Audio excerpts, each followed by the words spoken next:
Như nó của cho của tụi đồng con nó ứ tụi một để đi đó tem lên tem vào mà trong tạt tá tại kỳ sơn gió nu ta tọt tử đó nu chín tổ để căn tụ nữa như tụi một để đi luôn nó một bé à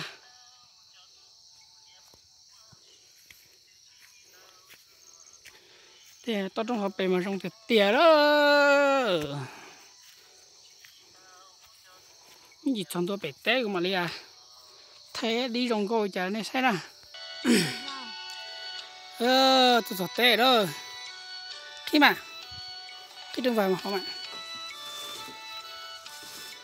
có té nào mà xó nó rồi đa tạt ta ơ thằng đây tôi xó có té nào mà dùng nhiều chỉ cho cắt thay rồi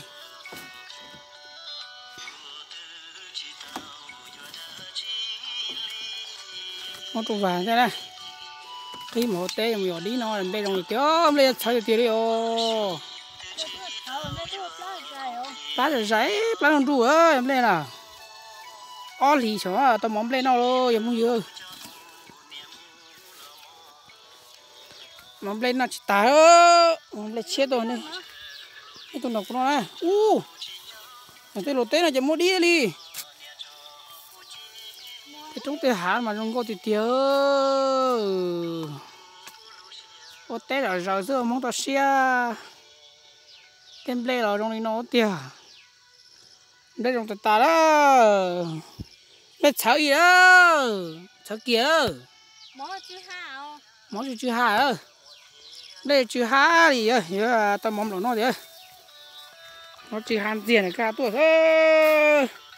có tên nào mà đây kìa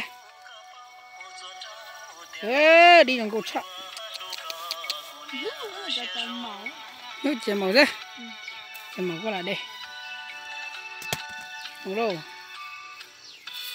đúng giờ bú đá cũng mua đi đâu cái lô té chỉ số rong vậy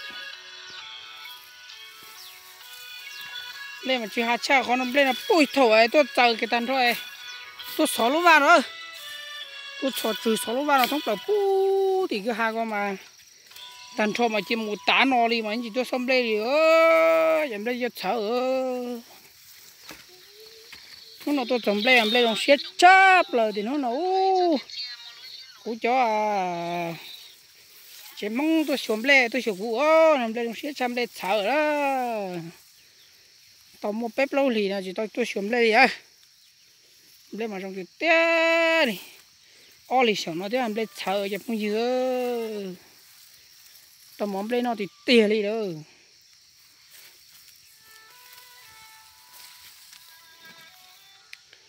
cú lúa va nó của tôi thiết kế xó mà chứ gì đó nó rồi thấp lờ nữa một nhiều tử nhỏ thế nó thế mà dù xó mà chỉ nó mà chủ tao tôi xó chứ ta kỳ sơn gió tôi thế em lên mà xả lưới thật tao mình chỉ phát nhỏ thế mà ơi, tất chỉ mà để chờ như cái chơi kia nó thế đâu rồi. Mua là mua lưới lỗi một tuần đào nhỉ hay. Thấy nè. Tụi tả bó là hà lưới khi xưa à. Bỏ cái hà lên mà. Chờ thì tiếp lắm rồi Mua là có gì à? Nó chiều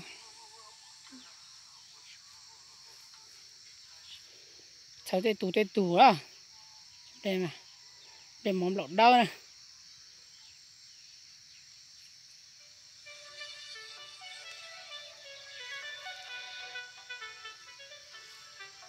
cái tàu món nào thì thiếu đây một bú tàu nó rồi mà đi cái mồn ra xả lì luôn chết quê lên khâu nó mà mù bó không được à khâu tới vậy cái khâu bó xé mà tôi xé là mà lá xé đặt ta nữa nó đi nó xả lì nữa để đi cho nên bây giờ đi mong tôi xé mà nó cá thì tiêu mà đi được tiêu chỉ mà chỉ tôi bỏ đi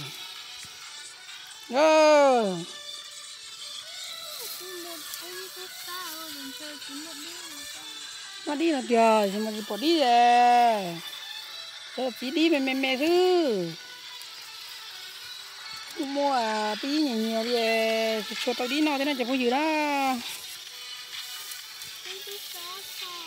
tí này nó tụi mùi giò sao nó là hay này mẹ đâu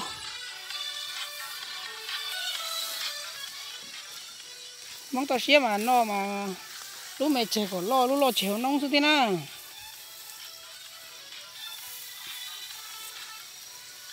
mình chỉ bốc đèn một no nữa mong tao xía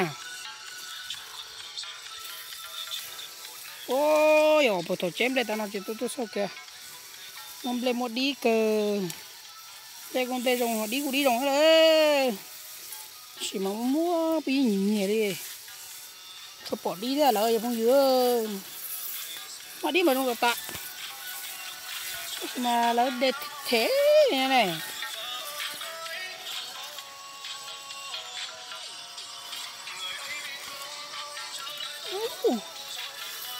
bỏ đi kìa mẹ mà đi đâu thì tiền trong tiền này còn chúng mẹ ra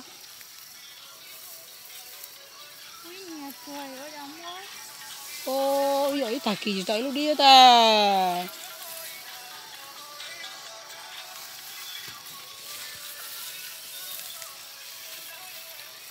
ô mà đi vào trong cha đấy chỉ mà chỉ bỏ đi rồi đi lỏng lê sao bao giờ không dư bao ít đó là lấy cái gì nhá thì nhá anh không có gì tua mà tí mà nhẹ cho plờ nữa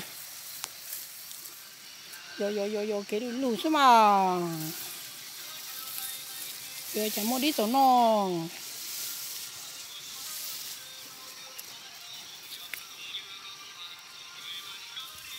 ô mua cho mẹ ra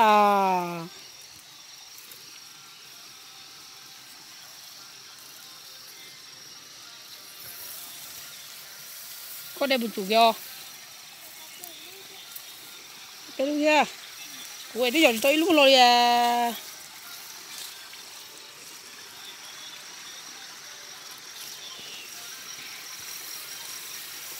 ấy da chỉ có giờ đi học này để tới cho mẹ đi hậu cởi có phải lưu hậu đi đi này phải lưu mẹ đã tuổi rồi quý nhỉ quý mong ô đi ra tuổi rồi một cái con gấu kia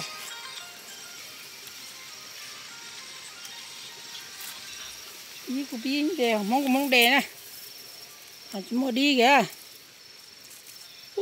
đi mà rồng được tạ có chuyện nhiều nè có từ từ mua đi gì này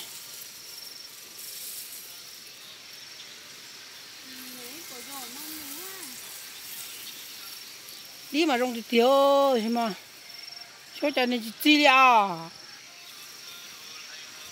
cha bí giờ chỉ mua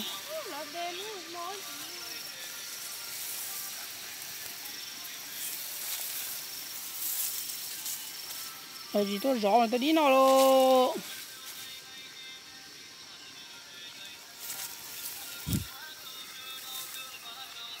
nói là tôi giờ thầy cũng chỉ bỏ đấy rồi có chỉ mua đâu mẹ ơi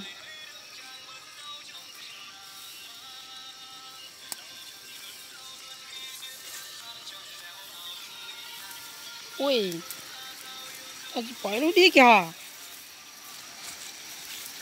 phải cho đi với mẹ cho màu sơ.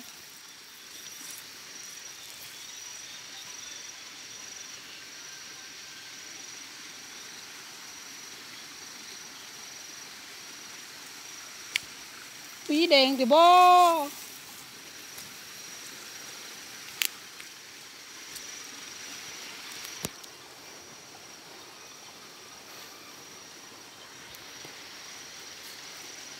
Ô. Mà mã luôn rồi. Mã. Tí nào mà là to pe lu mà no thế chả đấy. Đi đã tuổi rồi à.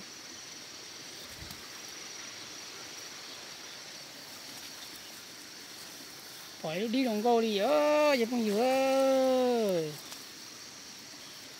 Chụp bú. Để lừa té cho nó cũng có bội lú là.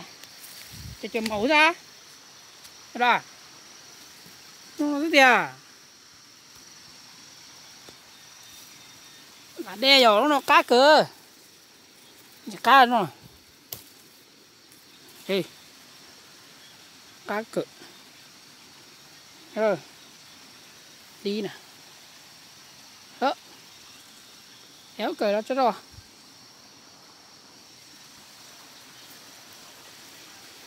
Chà chỉ muốn đi đi. Anh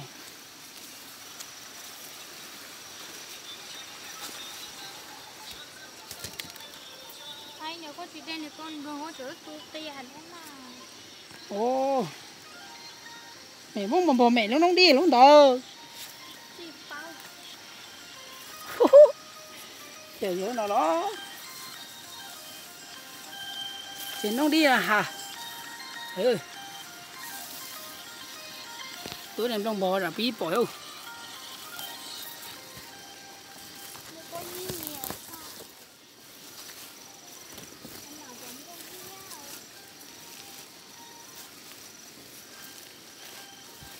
Bò đâu?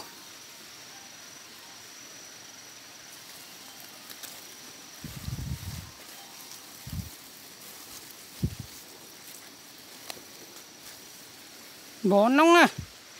Bò bí mới đèn á là hả?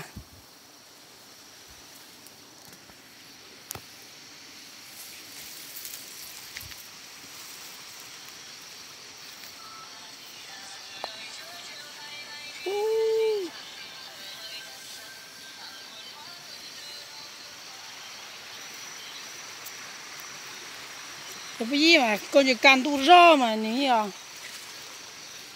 Con nhiệt đi ta lý mà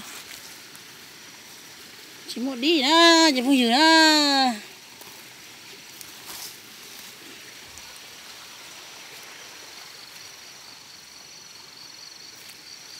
Ta đi chủ tạ.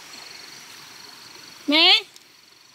Chú tập lên hả phát rồi, muốn bỏ nó ở bí bộ. Cái mổ đi là lỗ. Tập lên ơi. Muốn bỏ nó cho. Cả bí nó cháy tụ.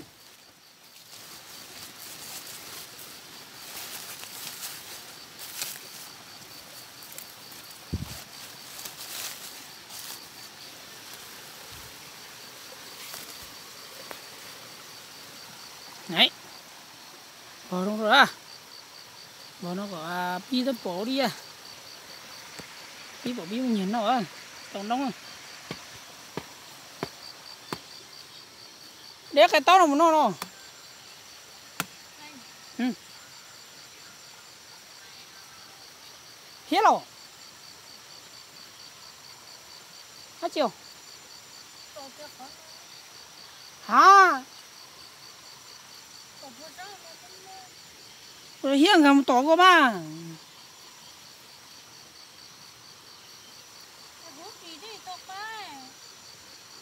Ồ. Thà có to mà hỏi nào đó.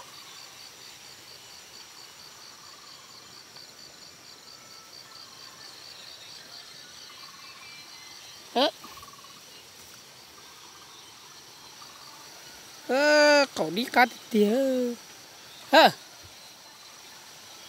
Chạy ơi. cho kiểu cận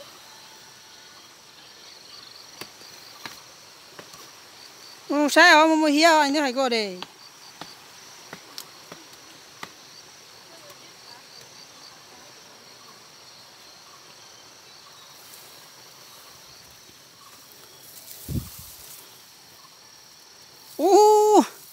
may mắn nhiều tôi sau kiểu cho rồng câu nó một kỳ luôn rồng câu thì tiếc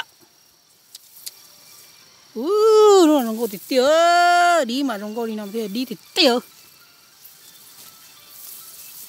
phụ đề nó mẹ phụ đề đề á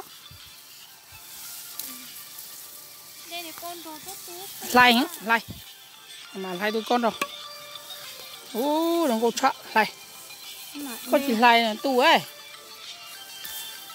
rồng câu thì tiếc dầu cá thì tía giống giữa lúc đi nè cá chập lỡ gì cá chập lỡ đi mà cho rong câu li mà thế sát để mua lừ là của bỏ để nó mua cho má đi rong câu đi chơi để mua đi ố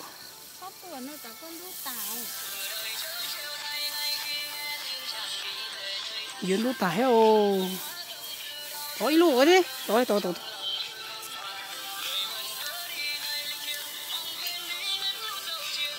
toàn địa có tôi là cứ hai đêm mua là cứ hai mua thế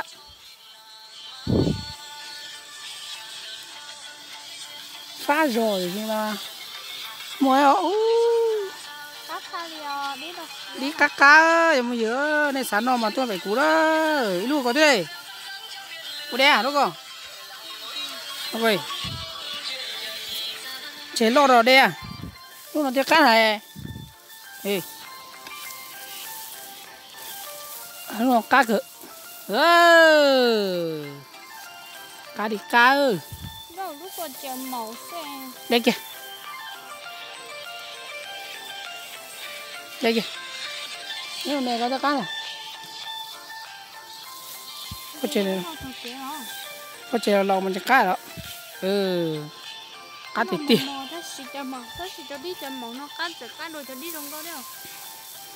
đi chợ màu cá được đó bây giờ đi mà mò ôi du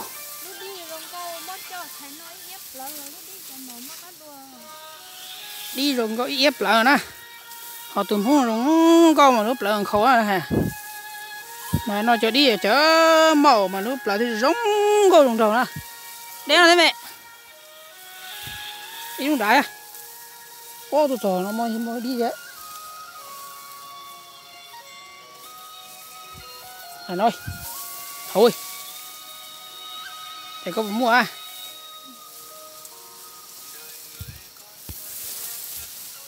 con non chưa tôi à chịuไปluôn nông cả mẹ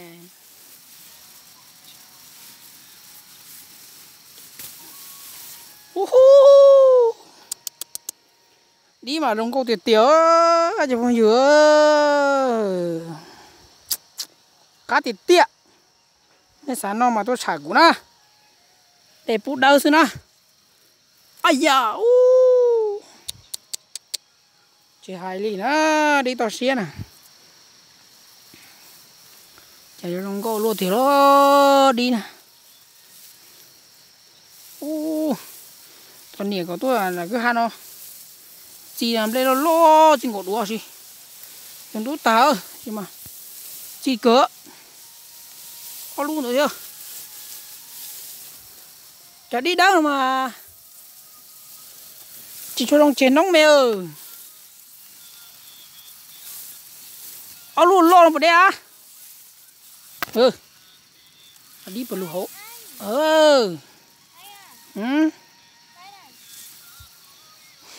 này giờ tay lưới rồi có về nữa cứ về tôi không có chập lại đi nè đó nó đéo nè nó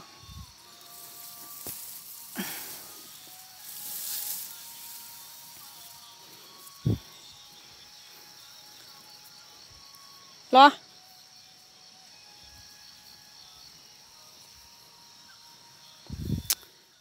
chạy cái nó mà cắt thì tía các bộ lò đéo nè nó à không là nó bự đé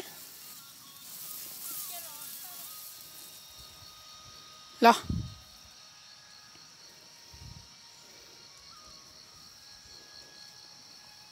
một ta tôi chỉ tao chó chấm một đi nha chấm một gì nữa bây giờ tôi chó chấm một đi à để tụi con đẻ nó rồi chỉ lưu thì tao non đẻ giờ cho đi nào mà bây giờ đi mong mà cá chập rồi nên từ sáng nó mà tôi chả cũng á bố đỡ thế na nó ta chỉnh vị thế na giờ đi nè xong có thịt tê à bây giờ chả tụi bé mà tranh thủ nói luôn á chân gió cái này giờ nó cá thịt tê gọi giờ chơi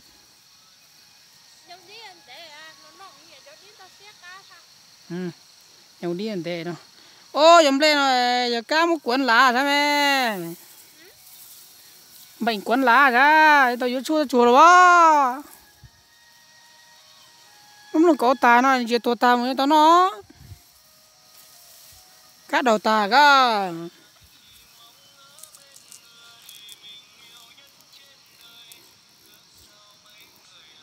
ô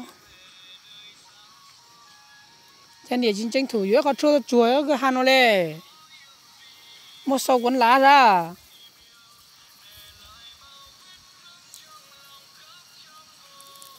cá thứ kia ta mà đi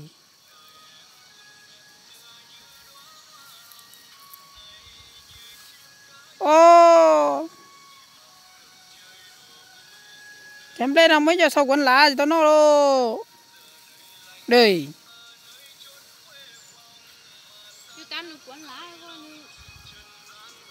nó món em đông nó tuột ta đã chú ấy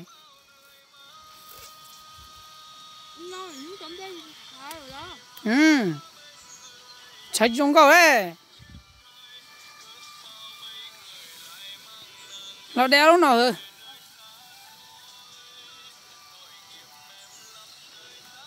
đi trong thì tiền đó chả phong gì đó nên là chả cú nữa mà cho nó đó vậy là một chế đó tôi cử đi ơ trong gì ơ đi trong cầu thì tiếc rồi xe đâu đi mà cá thì cá rồi giờ bỏ cái áo rồi đồ lim lúa hía là mua hía đây chứ không nhiều nè mua cho nên là giờ tin nào chứ bố là một chế là nó từ cho phong gì này sao được tôi trả cũ cho đây họ tôi nhiều gì sẽ tới chờ nó chỉ họ là trả cũ na thì tôi cho nên tôi muốn dọn đi nó gì để tết tết không có gì này chẳng nút tiền lấy xía nó muốn lấy xía thì này họ tôi trả cũ cho nó cho phong gì na không lấy xía nữa hai liền nó lấy sư pe mà xin chỉ đồ tao cá nó cho phong gì na